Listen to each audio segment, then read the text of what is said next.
আসসালামু আলাইকুম। সবাই কেমন আছেন? আশা করি সবাই ভালো আছেন। আল্লাহর রহমতে আমিও ভালো আছি। তো প্রতিদিনের মতো আজকেও চলে আসলাম আরেকটা নতুন ভিডিও নিয়ে। তো সবাই পাশে থাকবেন। ভিডিওটি ভালো লাগলে অবশ্যই একটা লাইক দিয়ে ভিডিওটা কন্টিনিউ করবেন। তো আজকের ভিডিওটা শুরু করছি সকালের নাস্তা দিয়ে। এখানে সকালের নাস্তাটা করে নিচ্ছি। তো তারপরে চলে আসলাম চুলার কাছে। তো আজকে হচ্ছে তেমন রান্নাবান্না নেই। তো রান্নাবান্না না থাকলে আমি বাসায় কি কাজগুলো করে রাখি সেগুলোই আজকে শেয়ার করছি। তো এখানে হচ্ছে আগে থেকে বেছে রাখা শুকনো মরিচগুলো আমি একটা কড়াইতে ভেজে নিচ্ছি। এগুলো দিয়ে আজকে চিলি ফ্লেক্স তৈরি করে রাখবো। মরিচগুলো আমার ভাজা শেষ। এখন আমি একটা প্লেটে রেখে দেব। একটু ঠান্ডা হলে ব্লেন্ডার করে নেব। তো একই কড়াইতে হচ্ছে আমি জিরা ভেজে নেব। জিরাটাও আজকে রেডি করে রাখবো। জিরাটা হচ্ছে আমি 2 দিন রোদে শুকিয়ে নিয়েছি। তো এখন হচ্ছে একটু হালকা ভেজে এটাকে ব্লেন্ডার করব। তো এখানে আমি অর্ধেকটা জিরা নিয়ে নিয়েছি।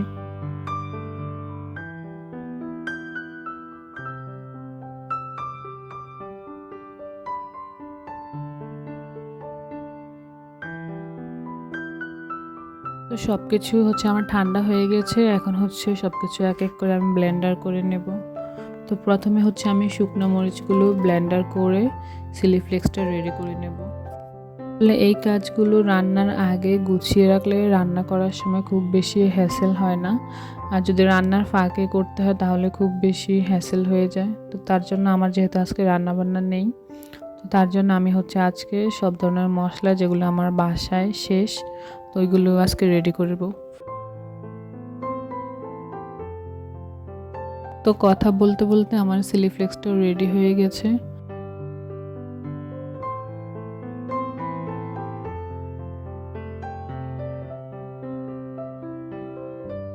চিলি ফ্লেক্সটা রেডি করে আমি একটা পটে ঢুকিয়ে ভালো মতো সাপটিটা বন্ধ করে রাখবো। তো এইভাবেই থাকবে, যখন ব্যবহার করব তখন আবার দেওয়া যাবে। তো এখানে আমার জিরাটাও ঠান্ডা হয়ে গেছে। জিরাটা আমি প্রথমে গুঁড়া করব। গুঁড়া করে তার সাথে একটু পানি দিয়ে পাটায় বাটার মতো বাটা মশলার মতো করে নেব।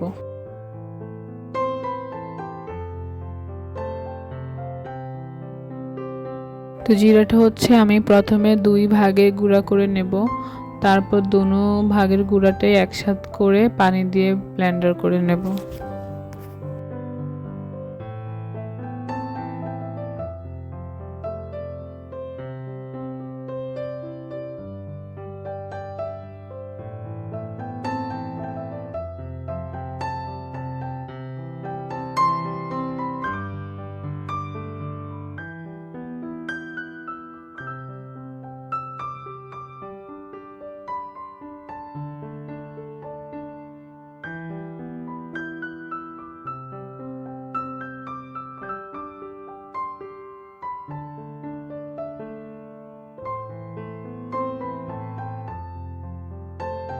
তো এখানে হচ্ছে আমার জিরাটা ব্লেন্ড করা শেষ। তো এখন একটা বক্সে করে জিরাটা ফ্রিজে রেখে দেব।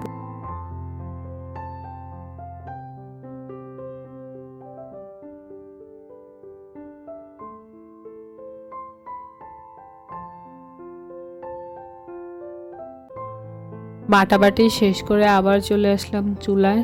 একই কড়াইতে এখন হচ্ছে বাকি মরিচগুলো একটু তেল দিয়ে ভেজে রেখে দেব। তো শুকনা মরিচ এইভাবে তেলে ভেজে রাখলে ভর্তা খাওয়ার সময় আর এক্সট্রা করে কোনো ভাজাভাজির প্রয়োজন হয় না। মরিচগুলো ভাজা শেষ। এখন এটাকে ঠান্ডা হওয়ার জন্য রেখে দেব। শুকনা মরিচগুলো ঠান্ডা হওয়ার জন্য রেখে এখন এখানে হচ্ছে আমি রেগুলার রান্নার যে মশলার প্রয়োজন হয় সেখান থেকে যেগুলো খালি হয়েছে সবগুলো রিফিল করে রাখবো।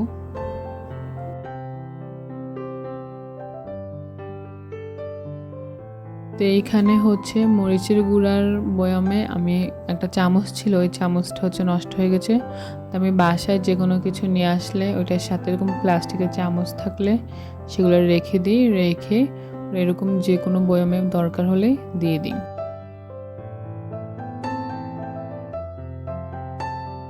তো এই তো এখানে আমি সব কিছু এক এক করে নিয়ে নিচ্ছি। তো এখানে হচ্ছে আমার জিরাগুলো শেষ হয়ে গেছিলো, তো জিরা নিয়ে আসছিলাম। তো তো ওইটাই বড় বয়মে নিয়ে নিয়েছি। তো এখান থেকে হচ্ছে ছোট বয়মে নিয়ে রাখবো।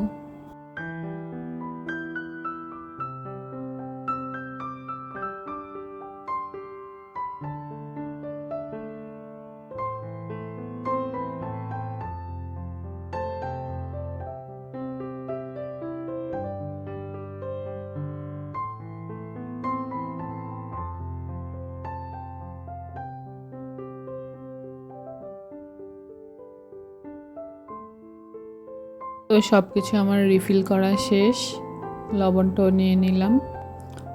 গুঁড়াটা হচ্ছে আমার কিছুটা পরিমাণ প্যাকেটে রয়ে গিয়েছে। তো ওই প্যাকেটটার মুখটাই হচ্ছে আমি একটু আগুনে পোড়া দিয়ে মুখটা বন্ধ করে নিয়েছি। তো এইভাবে আমি হচ্ছে সব কিছু যেগুলো প্যাকেটে থাকে ওইগুলোর মুখটা বন্ধ করে এভাবে রেখে দিই।